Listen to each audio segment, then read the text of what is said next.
Salut, c'est Amaxter. Vous avez été nombreux à me demander un nouveau tour de cartes car c'est vrai que ça faisait longtemps que j'en avais pas fait. Donc aujourd'hui je vais vous en apprendre un que j'adore car il est à la fois simple et vraiment impressionnant. Allez, je vous montre ça tout de suite. Alors pour ce tour, on a besoin d'un jeu de cartes normal avec des cartes toutes mélangées.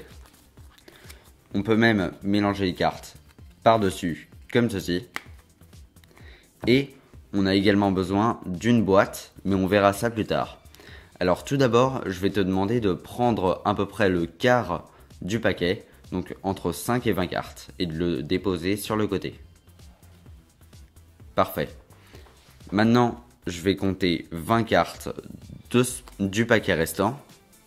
1, 2, 3, 4, 5, 6, 7, 8, 9, 10, 11.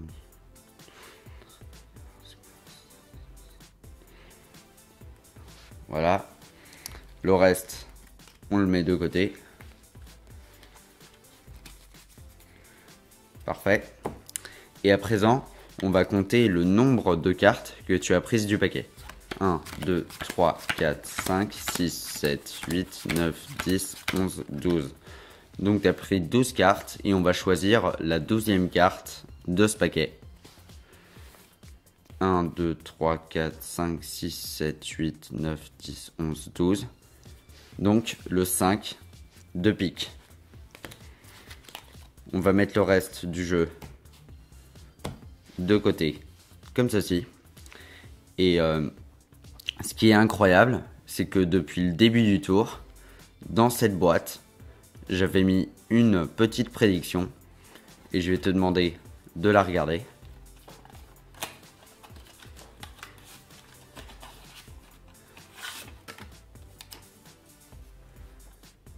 Cinq rouges.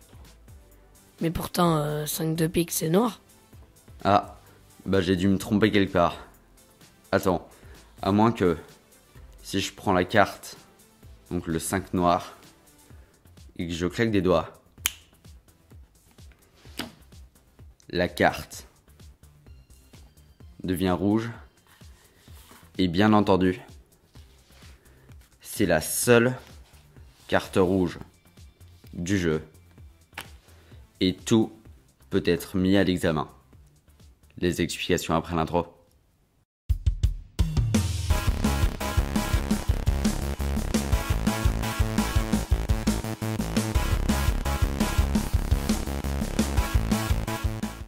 Alors pour ce tour, vous allez avoir besoin de deux jeux de cartes. Donc moi j'ai pris un jeu de cartes bleu et un jeu de cartes rouge, ainsi que l'une des boîtes des deux jeux de cartes. Donc moi j'ai pris la boîte du jeu bleu.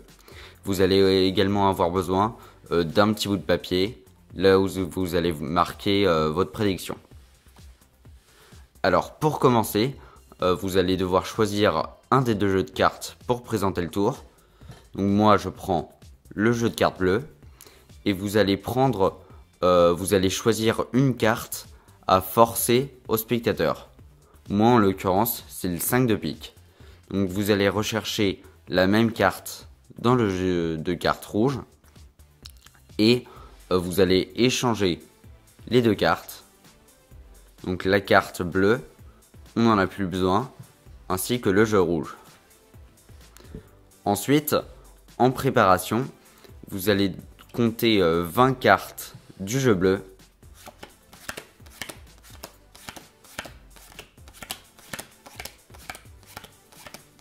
« 15, 16, 17, 18, 19, 20 ».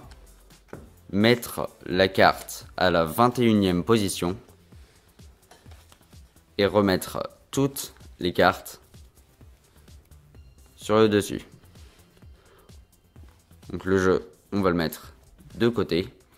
Ensuite, vous allez prendre votre petite prédiction et écrire du coup si vous avez pris un 5 noir, donc soit le 5 de pique, soit le 5 de trèfle comme moi. Vous allez écrire 5 rouges sur la prédiction. Ensuite, vous allez la mettre dans la boîte et refermer la boîte et la mettre de côté.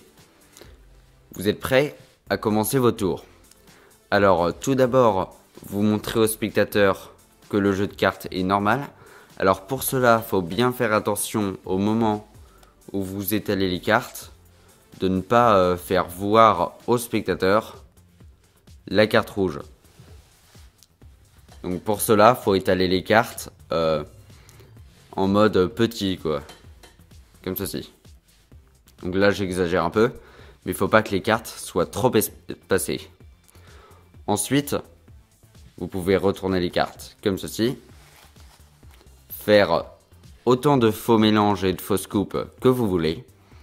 Et vous allez demander au spectateur de prendre à peu près le quart du jeu, donc entre 5 et 20 cartes.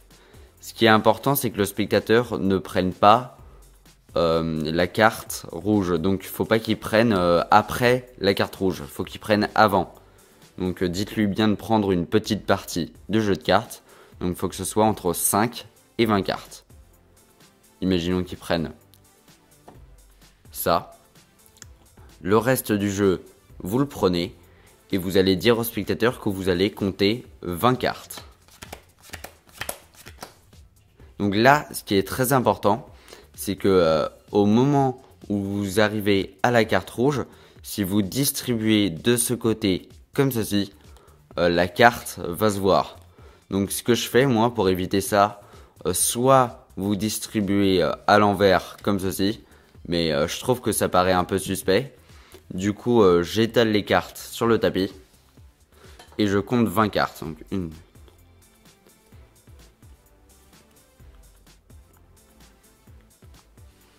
Donc il est bien important que les cartes soient dans l'ordre.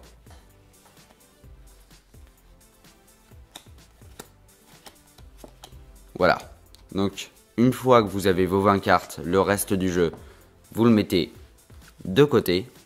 Vous pouvez retourner votre paquet tant que la carte du spectateur ne se situe pas sur le dessus, car il faut bien entendu pas que le spectateur voit qu'il y a une carte rouge dans le jeu. Vous mettez le jeu comme ceci. Et ensuite, vous prenez la part coupée du spectateur et vous comptez ces cartes. 1, 2, 3, 4, 5, 6, 7, 8, 9, 10, 11, 12, 13, 14, 15, 16 cartes. Et vous allez dire qu'en fonction de son nombre de cartes, donc 16, on va choisir une carte dans l'autre paquet. Et ça va être du coup la carte choisie. Donc vous commencez à compter de ce côté comme ceci en étalant les cartes. 1, 2, 3, 4, 5, 6, 7, 8, 9, 10, 11, 12, 13, 14, 15, 16. Et là, c'est mathématique, je sais pas trop comment ça marche. Mais en tout cas, la carte sur laquelle vous allez tomber va forcément être la carte que vous avez forcée. Donc le spectateur va être en quelque sorte obligé de choisir le 5 de pique si vous avez bien suivi les instructions de la vidéo. Le reste du jeu, vous le mettez de côté, comme ceci. Et du coup, là, vous pouvez révéler votre prédiction au spectateur. Vous lui dites que depuis le début du tour, vous avez mis une prédiction dans cette boîte. Vous ouvrez la boîte. Hop. Vous lui demandez de regarder la prédiction. Et là, le spectateur va être un peu surpris car il y a marqué 5, donc ça c'est ok. Mais il y a marqué rouge. Or, la carte est noire. Donc là, vous faites genre d'être un peu surpris. Et vous lui dites, attends, je vais essayer de faire quelque chose de spécial. Vous claquez des doigts. Et vous révélez le dos de la carte, qui est rouge. Et vous montrez bien au spectateur que toutes les cartes sont rouges, sauf sa carte. Et là, croyez-moi, ils vont tous être épatés. J'espère que ce tour vous a plu. Avant de vous quitter, je voulais vous informer que comme je pars en vacances, je ne pourrai peut-être pas poster de vidéo pendant les 2 semaines, mais je vous tiendrai au courant de toute façon avec la page Facebook. D'ailleurs, n'hésitez pas à la rejoindre, je mettrai un lien dans la description. Allez, sur ce, je vous souhaite de bonnes vacances à tous. Salut!